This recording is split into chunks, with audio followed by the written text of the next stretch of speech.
Om Namo Bhagavate Vasudevaya.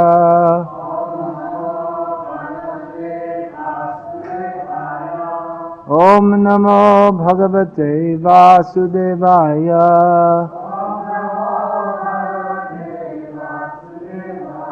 Bhagavad Gita as it is, chapter 7, text 9, translation and commentary by His Divine Grace Srila A.C. Bhaktivedanta Swami Prabhupada, founder Acharya of ISKCON. Punyaha Gandhaha Prithivyam Cha Tejaha Cha Asmi Vibhavaso Jivanam Sarva Bhuteshu Tapaha Cha Asmi Tapasvishu Punyo Gandha Prithivyam Cha Tejas Chasmi Vibhavaso Jivanam Sarva Bhuteshu Tapas Chasmi Tapasvishu Punyo Gandha Prithivyam Cha Tejas Chasmi Vibhavaso Jivanam Sarva Bhuteshu Tapas Chasmi Tapasvishu Punyo Gandha Prithivyam Cha Tejas Chasmi Vibhavaso Jivanam Sarva Bhuteshu Tapas Chasmi Tapasvishu. Srila Prabhupada sometimes gave the example that there are so many different flowers with different fragrances, but they all come out of the earth. So within the earth there is fragrance. But if we see the earth, it's just mud. It's not so pleasant. But if we smell the rose, that is very nice. So that fragrance, that's originally there in the earth, but it comes out in the form of the rose. And similarly, there are so many different flowers. Usually in the more tropical countries, we'll find many different varieties of flowers, especially very fragrant flowers. So Prabhupada would ask that, where is this all coming from? Can any scientist take the earth and extract some perfume from that? They cannot do. That is going on under Krishna's arrangement. So Krishna is the active principle in everything. There are many verses like this given in Bhagavad Gita. We'll see in the next verse also. Bijang mang sarva bhutanam, I am the seed of all existence. Previous to this famous verse, Rasoham apsu kaunteya prabhasmi sashi surya pranava sarva vedeshu shabdake paurisham neshu. I am the light, how is that? How's the beginning? I am the taste of water, the light of the sun and the moon. The sound, Om, in the Vedic mantras, I am the ability in man, and the sound in ether. So these are all things which are very familiar to everybody. Maybe not the sound Om in the Vedic mantras, but to Arjuna, who Krishna was speaking to, this would be a sound he would hear very often, as often repeated sound. Brahmanas would be offering sacrifice, saying prayers, in which the sound Om is regularly vibrated. So all these things, you see, there's the light, all the different elements, the light that is seen, there's earth, water, fire, air, ether. So all of these have been described here in these verses. How Krishna is present in all of them. Many times Prabhupada used to say that people say, show me God, but why don't you see God in the way He says to see Him? You want to see God under your conditions, but if you want to see God, you have to see God under His conditions. We want to see God, but you're not qualified to see God directly. So see God like this. God says, I am the light of the sun and the moon. So why don't you see? That light of the sun and the moon, that is a representation of Krishna. In the beginning, we're not qualified to understand God directly. That's a very bold proposition. Let me see God. You can't even see a big man of this material world. Just like in Slovenia, I guess the biggest man is the Prime Minister, although probably outside of Slovenia, no one's ever heard of him. But here he's a big man. Even the Prime Minister of Slovenia, I don't want to insult your country, but I'm just giving an example. You just can't walk up to him and see him. You have to make an appointment. Even to get an appointment may not be very easy. You say, who are you? You just can't walk in to see him. So in the same way, God is the greatest person. He creates, maintains and destroys millions of universes, and you think that just, show me God. You think He's going to come and, yes, I'm here. I'm at your command, whatever you say. No. Rather, we have to become qualified to see God. If the atheist, it's almost as if he says, I don't believe in God, he will say. As if God's existence depends upon him. That if one day I might believe in God, and then by my mercy He will exist. Otherwise, as long as I don't believe in Him, He doesn't exist. But it's round the other way. God is not subject to our conditions. Someone says, well, I think if there was a God, He should be like this, or He should be... But it's not what we think. What a foolish mistake. That I think God should be like this. But rather, we should be how God wants us to be. Then we could see Him. So, to understand God, we have to become pure. He reveals Himself to His devotees. He doesn't just show Himself to anybody. Why should He? He's not at our beck and call. Rather, we are at His beck and call. So to understand God, we are very much polluted, grossly contaminated. How are we going to understand God? How are we even going to begin to understand God? So here, God is giving some suggestion that I am the light of the sun and the moon. When you see the sun and the moon, and everybody sees, then you can remember the light of the sun and the moon is Krishna.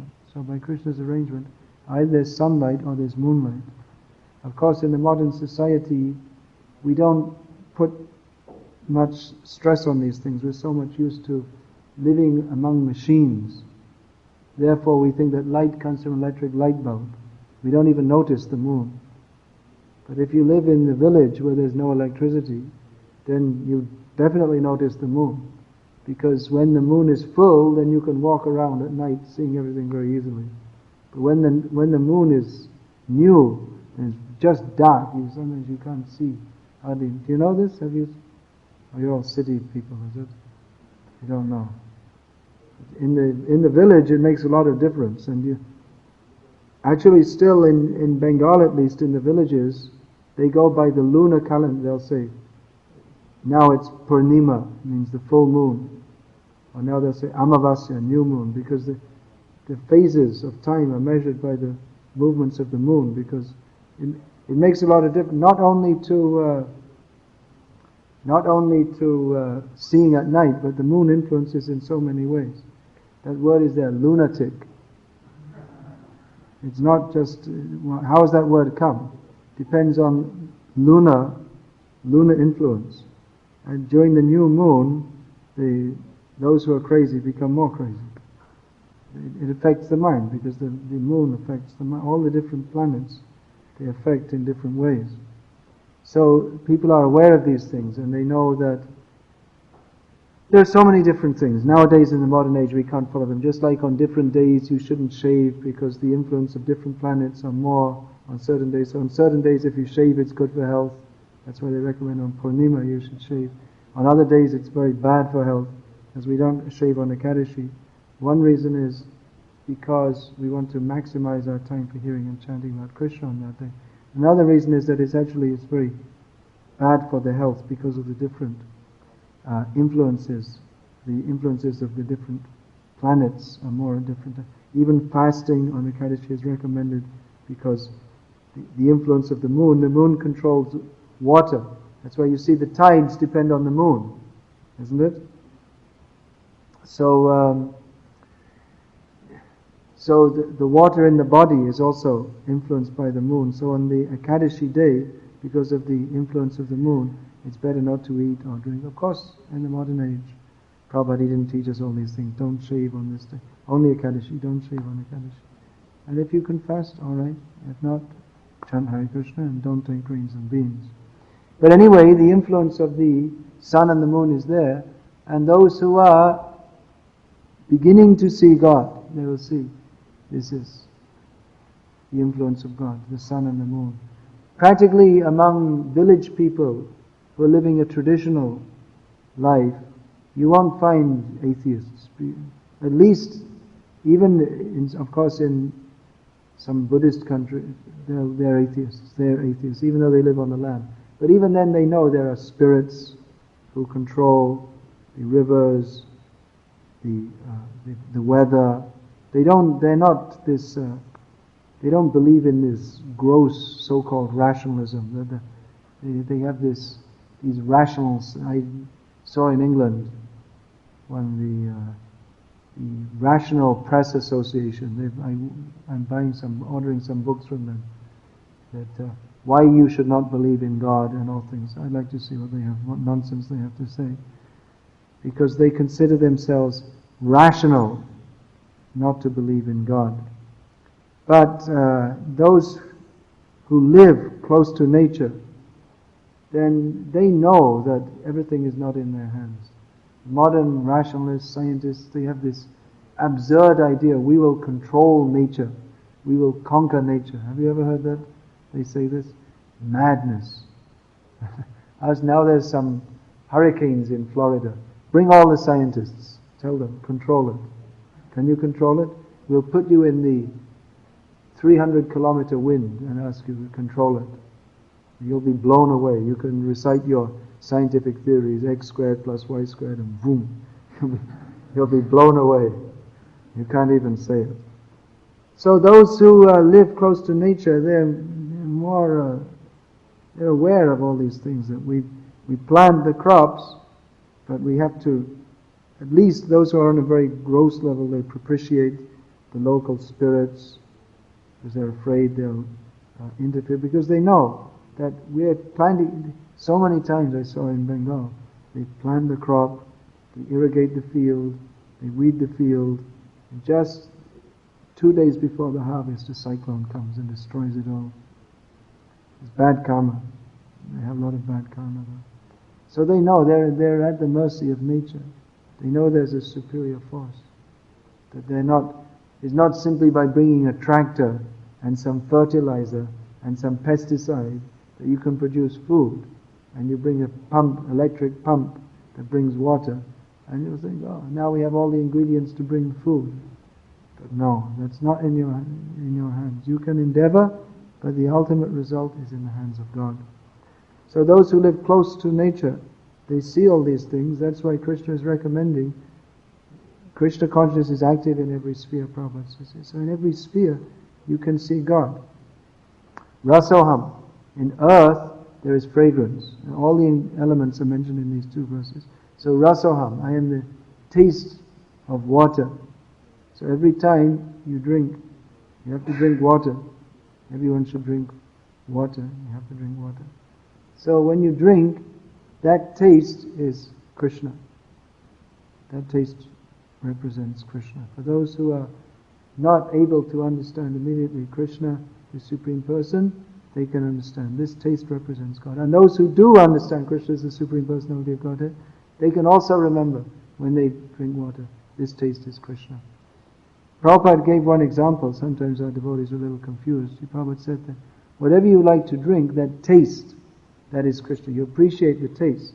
That's very nice. Just like sometimes they used to make this kind of nectar drinks with milk and cream and honey and mix in some ghee and some fruits, and it tastes very nice.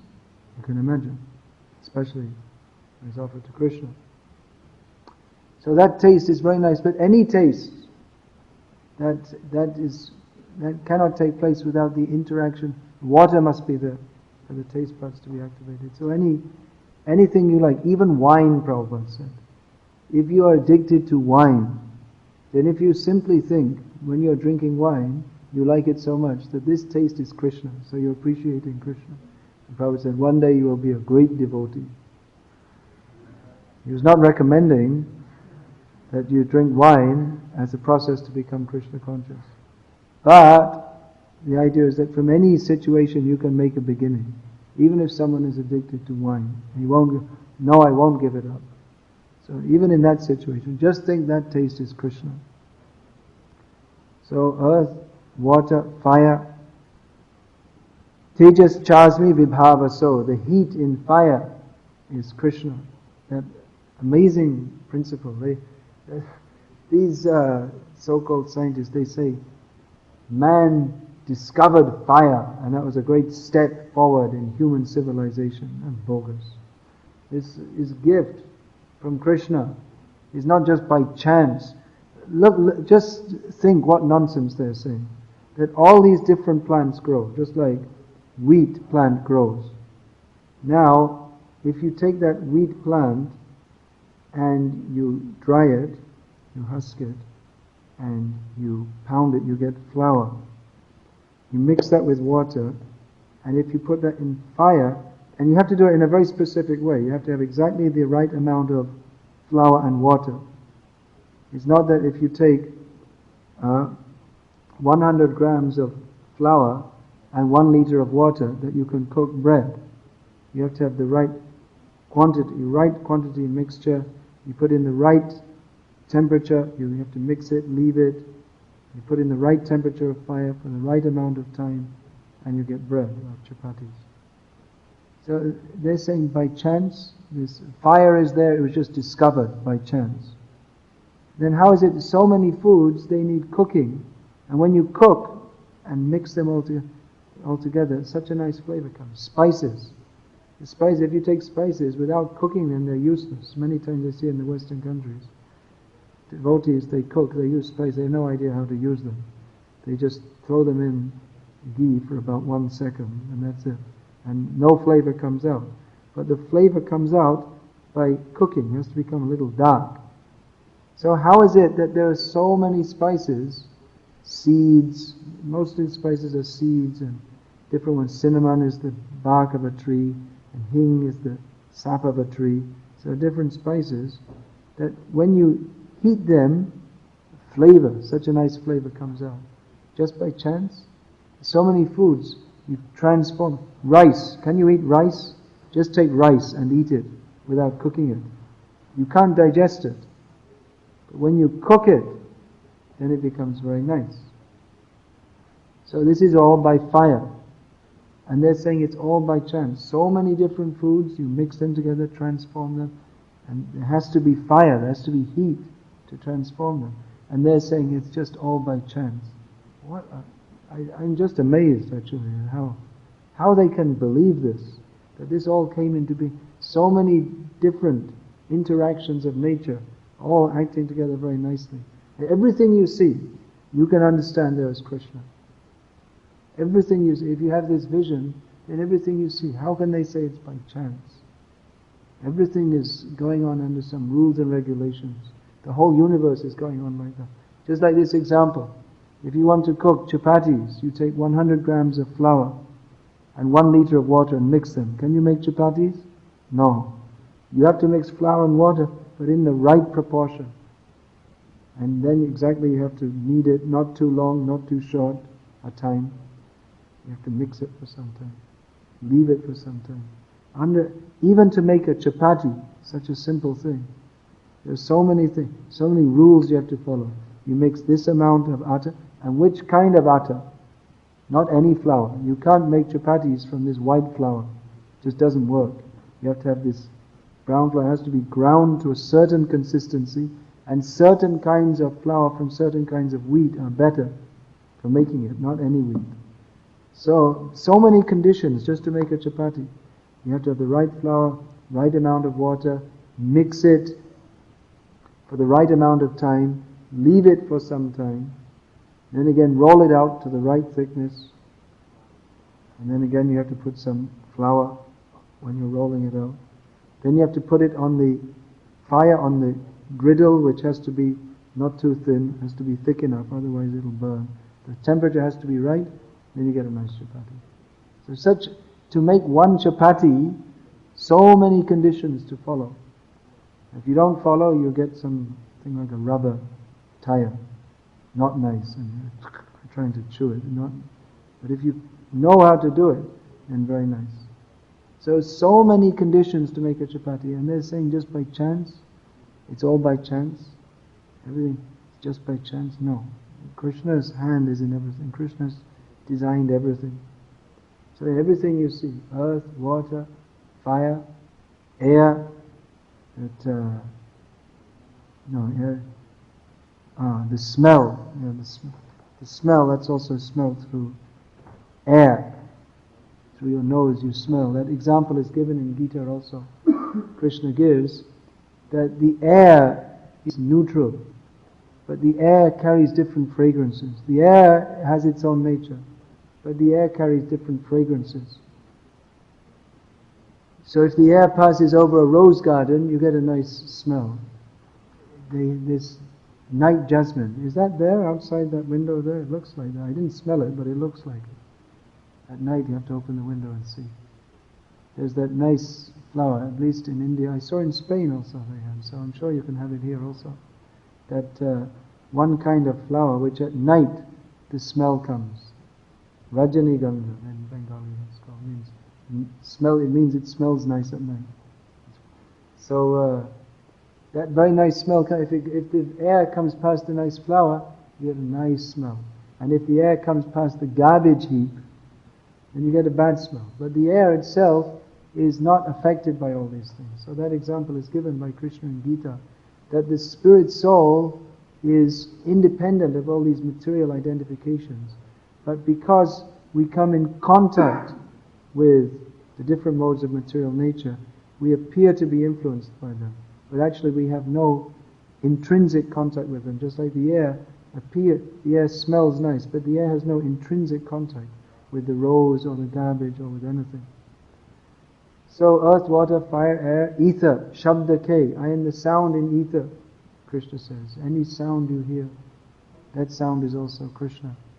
So in this way, by hearing these examples from Shastra, in every sphere you can see Krishna. In everything you see, you can see Krishna.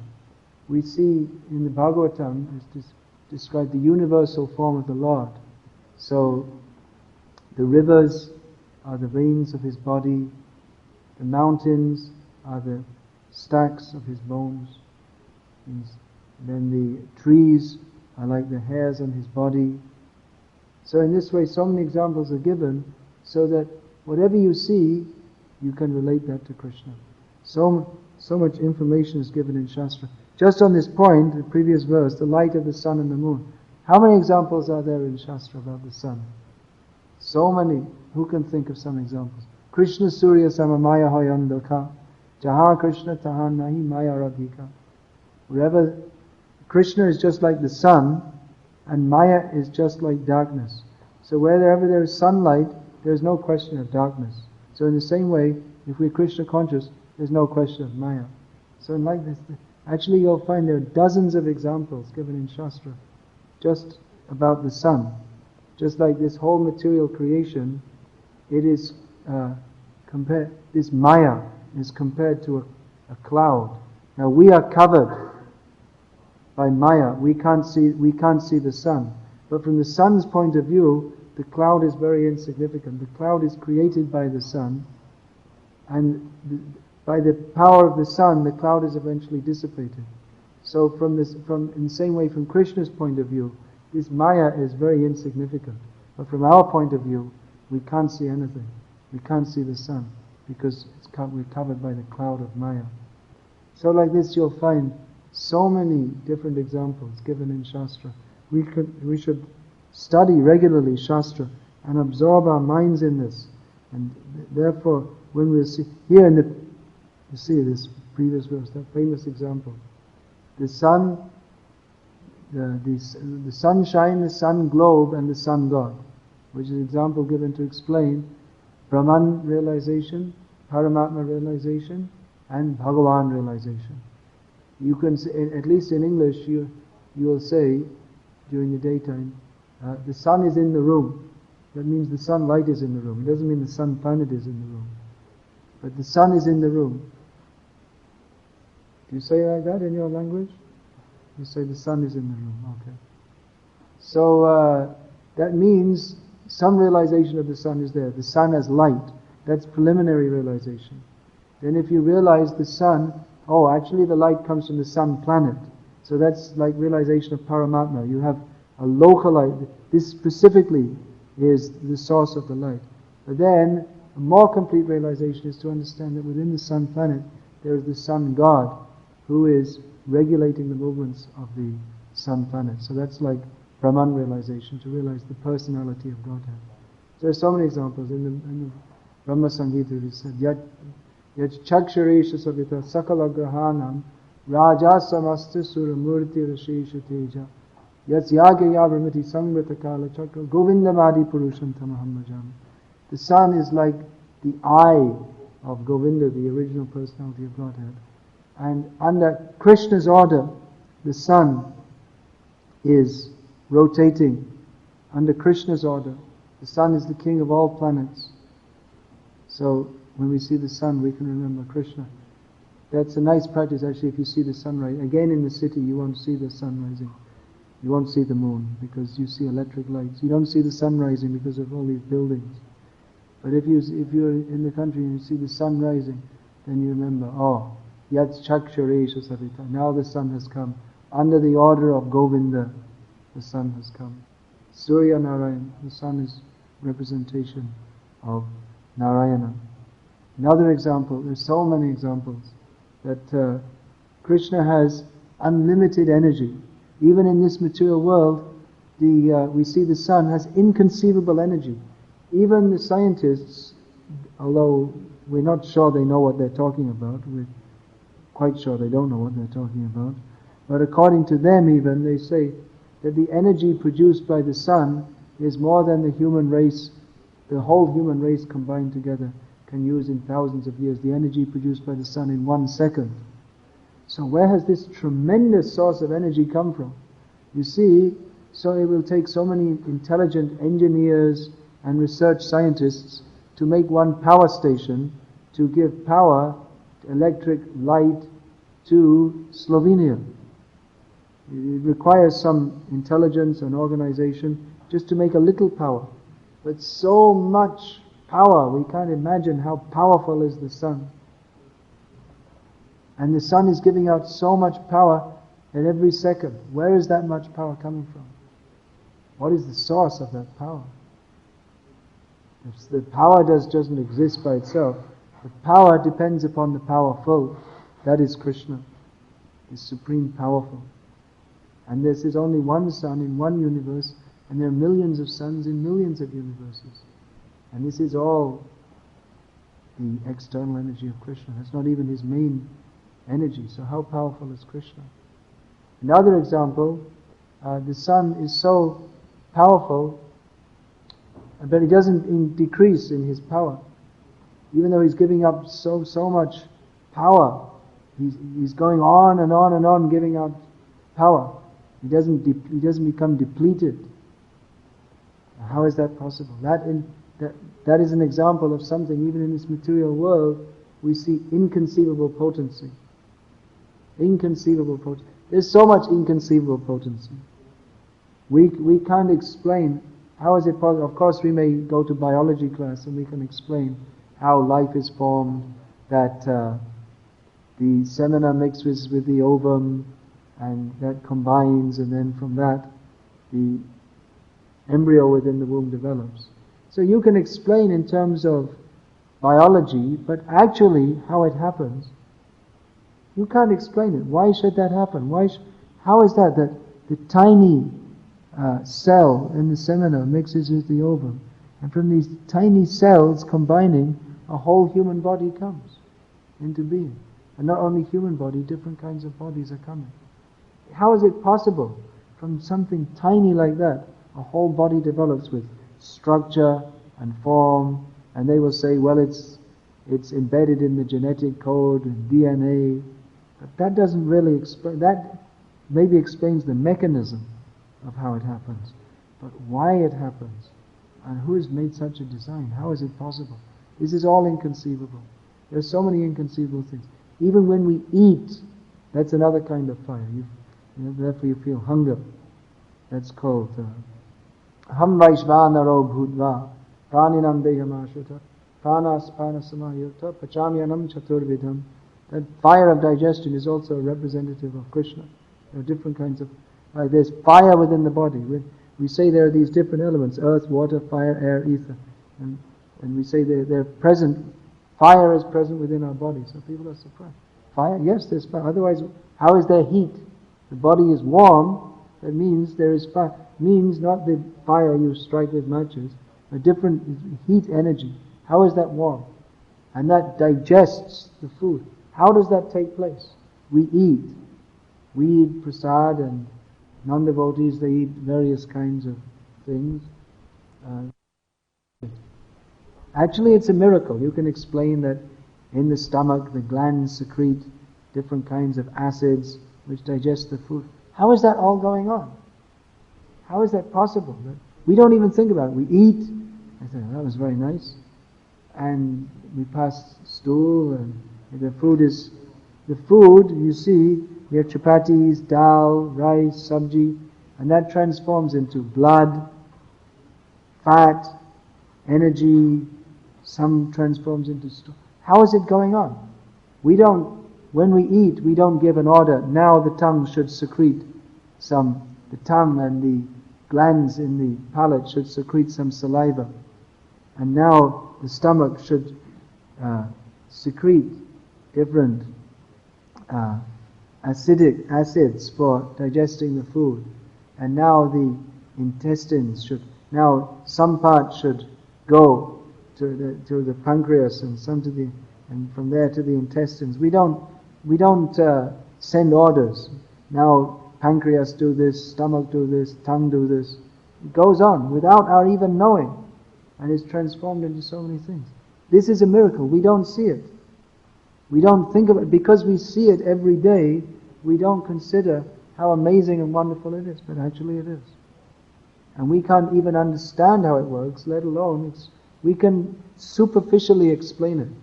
But actually we don't understand. We only have a very superficial understanding. And exactly how it's all put together, no one could design. No human being could design a human being. We turned on the TV this morning too. I was going to watch this video of Prabhupada. So there was some movie on Dr. Frankenstein. What an original thing. So they showed the body with all screws and nuts and bolts and very ugly. So even they had some idea that if we were to make a human body, which they can't, but even if we could, we couldn't make it. It would be so nice. It would be something ugly and horrible. They can't imagine that how you can design. It's perfectly designed. The human body, not only the human body, even the ant body is so perfectly designed. Prabhupada would say, you can design the Boeing 747. Now they have 757, 767. So many Boeing kinds of jets. But you can't. That's not as well designed as a mosquito. Mosquito is, you see the mosquitoes are flying, you'll have big clouds of mosquitoes. Here you only have a few mosquitoes, but where I live sometimes you see big clouds of mosquitoes. So they're all flying, they don't crash, no crashing. How is that? Because they have a better system of design than you have. You see? So God's creation, that's more than, you see the fly is flying and the fly is landing, very advanced system. They land upside down. You can't make your planes do that. Very advanced system. So why don't you at least give credit to Krishna, Supreme Designer? Why are you such a rascal? You deny Krishna. Everything, the light, the heat, the water, these are all gifts from Krishna. At least, even if we want to enjoy this material world, which is a foolish proposition, but at least we should recognize that the ability to enjoy these things, that comes from Krishna. So the beginning of God consciousness is to recognize that there is a supreme controller, there is a supreme designer. And that's actually more intelligent. If you want to enjoy this material world, then why not approach Krishna? Why deny him? If you want to enjoy nice things, you can ask Krishna. Krishna, why don't you give me some nice things to enjoy? That's the beginning of God consciousness. Akama sarva kama va moksha kama udaradhi tivrena bhakti yogena yajeta purusham param.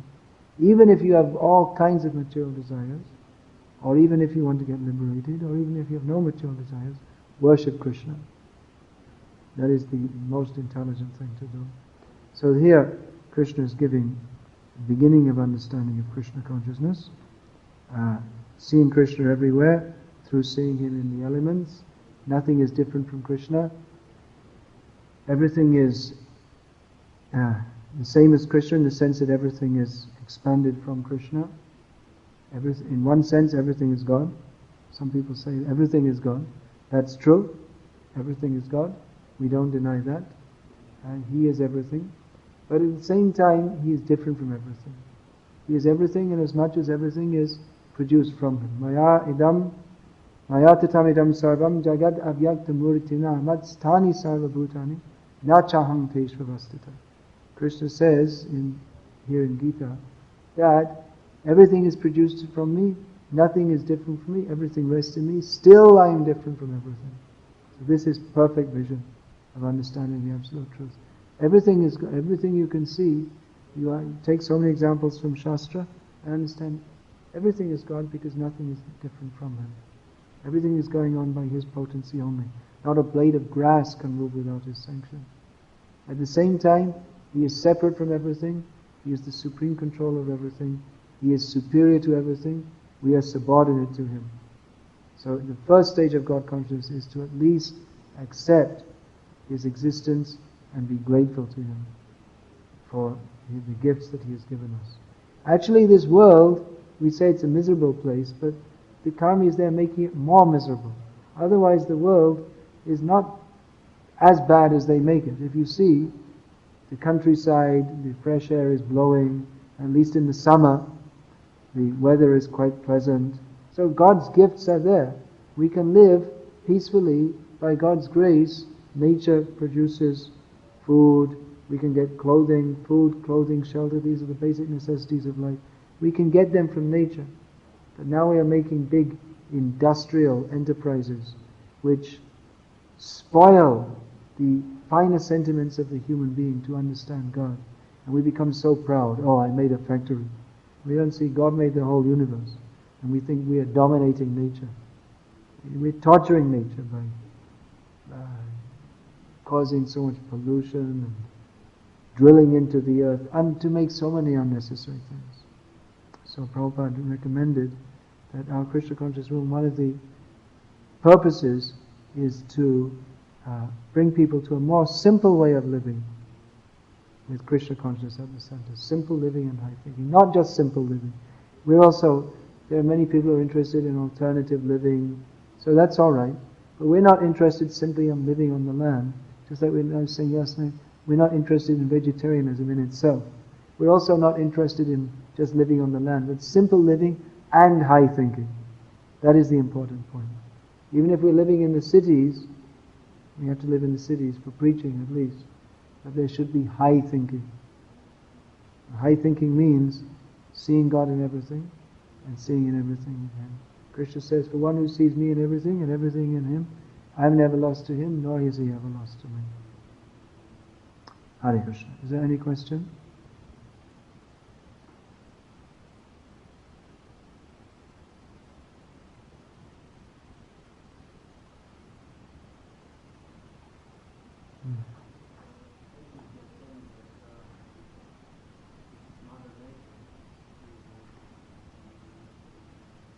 And who is the father? Mother doesn't produce without a father. Nature, whose nature? Nature means energy. So where is the energetic? Where is the source of energy?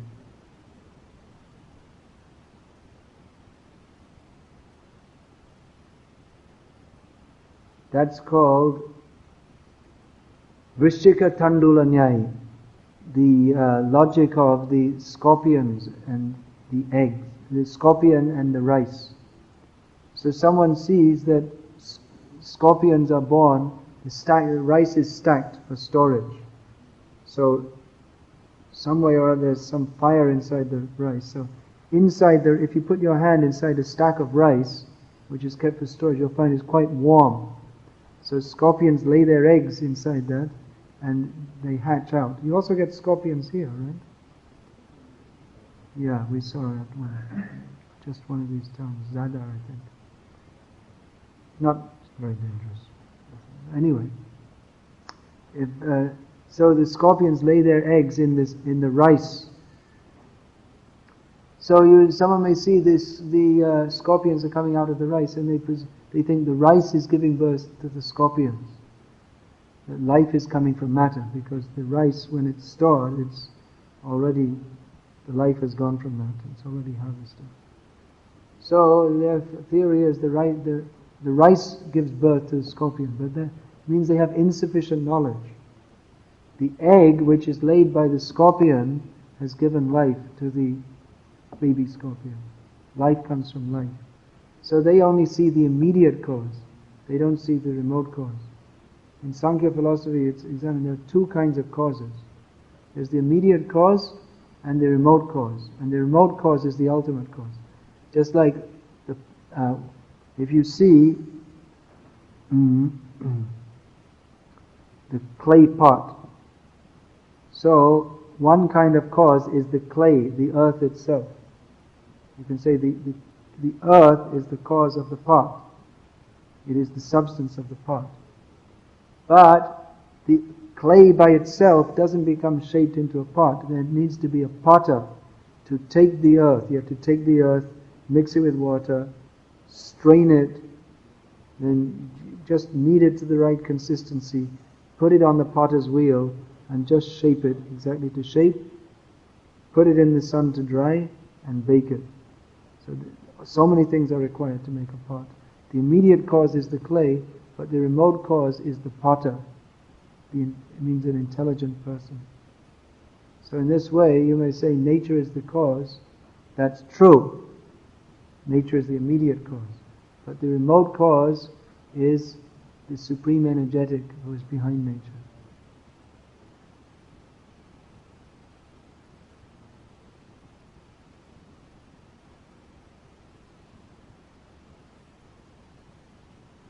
Any other question? Yeah.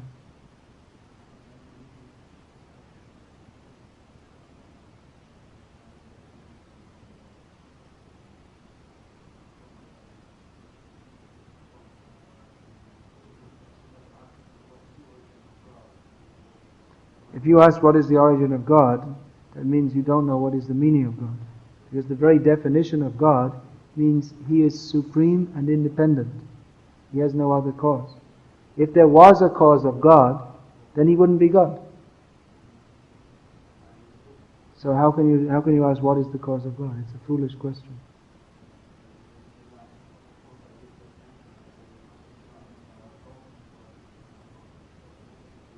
Yeah, it's a logical impossibility to have that there is an ever, there's some term for that, an ever receding, this is cause, the cause, then what is the ultimate cause?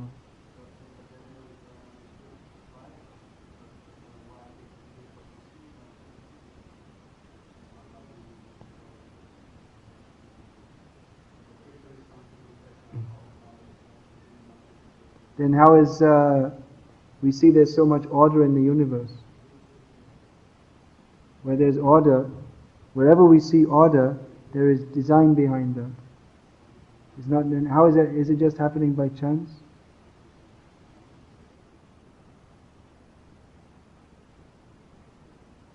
Someone, that one light bulb came into being by chance. Who would ever believe it? If someone says, oh, this is a new design of light bulb.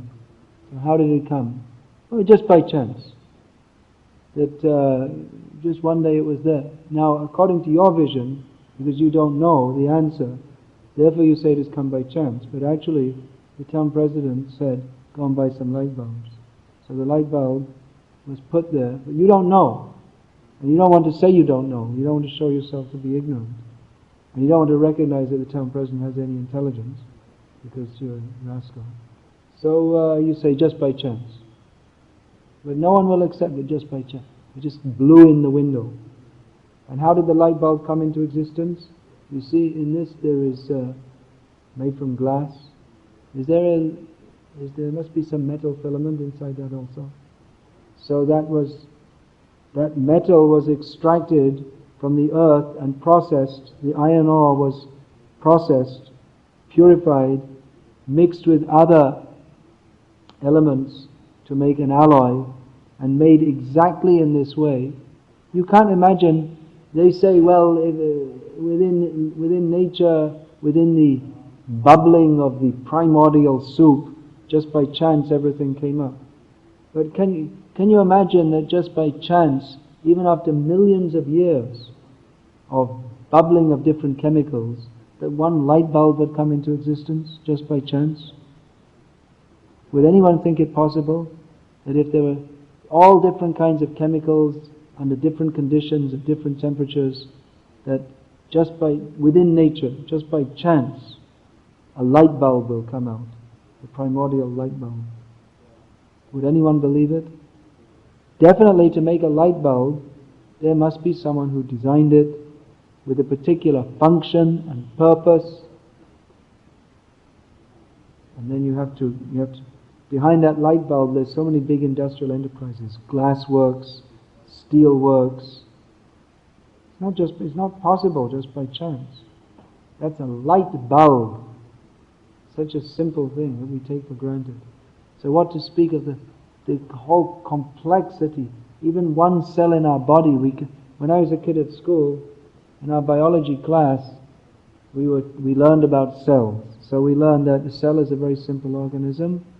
Within a few years, scientists will be producing them within the laboratory. So I did my biology test.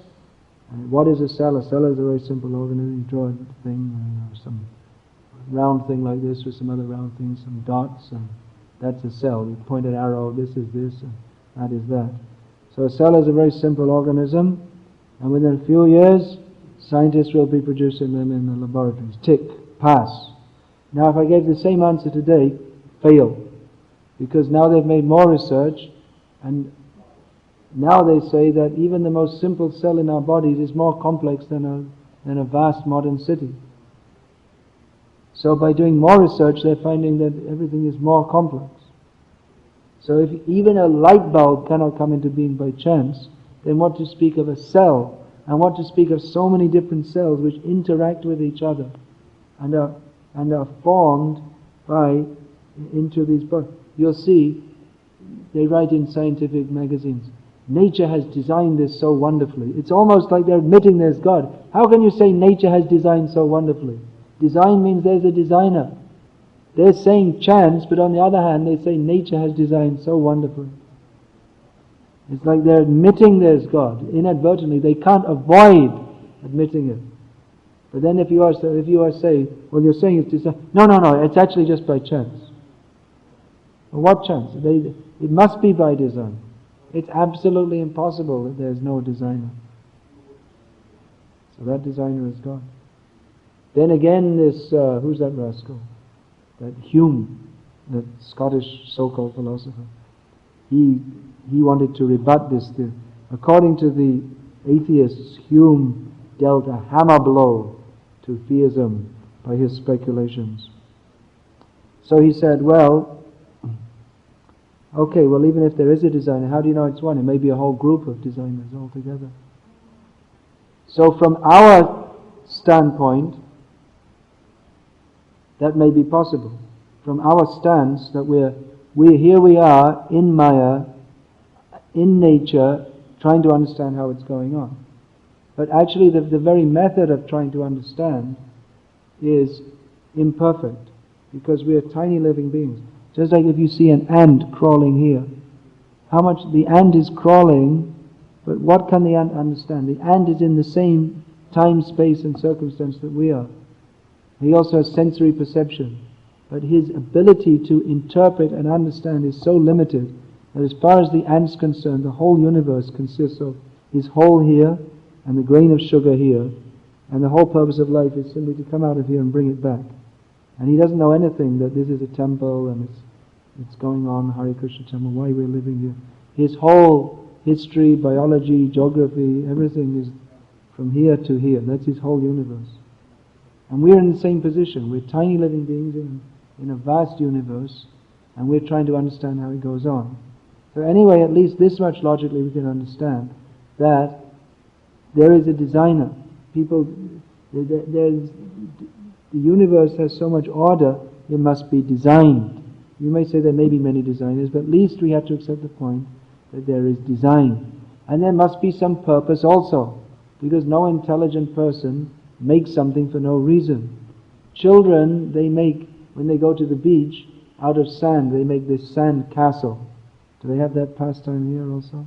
They make some sand castle. It's only for play, it has no function. But an intelligent, or supposed to be intelligent person, when they make a machine, it has some function. Can you imagine if someone invents a machine, and make a nice machine with pulleys and wheels and cogs and different interrelated parts, and someone comes and says, that's a very interesting machine. What does it do? It doesn't do anything. It's just a machine, that's all. I invented it. It has no function. Why would it? No one does it. If machines are invented for a purpose. A car was designed to go from one place to another faster than we can walk, and carrying more things than we can carry. An electric toothbrush was invented because we're so damn lazy, we can't move our hands up and down like this. So everything has got some function. Everything that is made has some function, and so we can see there's the vast cosmos is there is design, therefore there must be some purpose. So this much we can accept. So okay, there may be one designer, there may be many designers, but you have to accept there is design, and therefore there should be some purpose. Then how are you going to find out about that? You're not going to find out simply by speculating. You have to find out from the designer, because if he's designed it, and he's put us in, he must have some purpose. And he must have some way of communicating it to it. So there is Shastra. You find out from Shastra. That is the method to find out. And Shastra will tell us. There's one designer. Actually there are many designers, but they work under the supreme design. There's a whole team. Brahma, he's the main engineer within this universe. And under him, there are different sub-demigods who do. And Brahma, he is working under Krishna. So actually there is more than one designer. But the chief engineer is Krishna. He's such a skilled engineer that he's so advanced in his science, he just leaves it to Brahma. You do it all. I'll give inspiration. You do it all.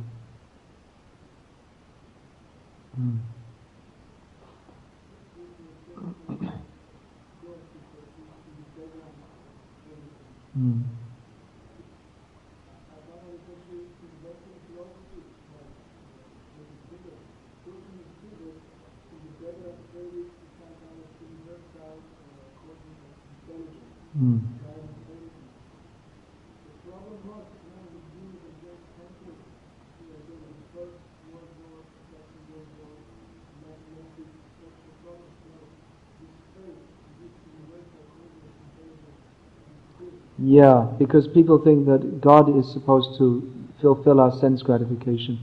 Prabhupada gave that example that his godbrother from Germany, Sadananda Prabhu, he told him that previously in Germany everyone used to believe in God, but they're praying to God, the women were praying, please send our fathers, sons, brothers, husbands back.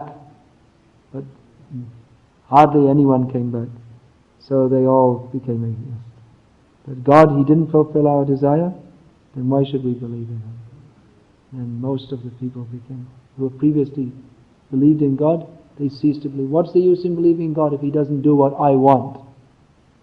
That's their idea. So when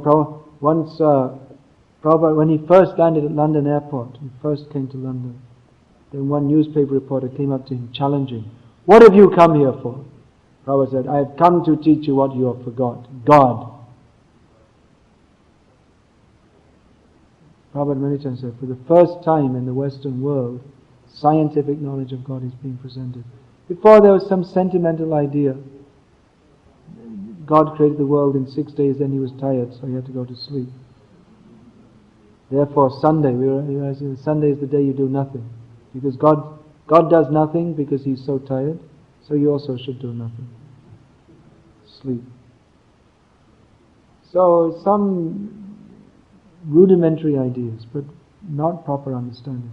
Therefore, when all these atheistic philosophies came out, the Christian church couldn't stand up to them, and therefore there's so much compromise. Now, it recently, did you see that? That recently came? That the Pope accepted evolutionary theory. It's now accepted by the Catholic Church. They're compromised. They can't stand up to, because they don't have any philosophy. They don't have any proper understanding.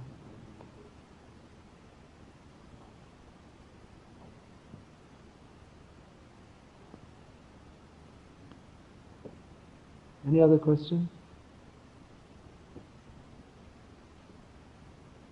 So you have 2 million people here. You have to convince them all of this philosophy.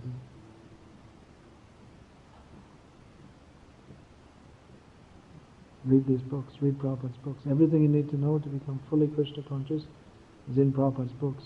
And everything you need to preach Krishna consciousness, it's all in Prabhupada's books. Study again, again, again. And you'll understand the books by going out and preaching to others. Then realization will come. Hare Krishna. Srila Prabhupada ki jai. Bhagavad Gita as it is ki jai. Mahaprasad ki jai.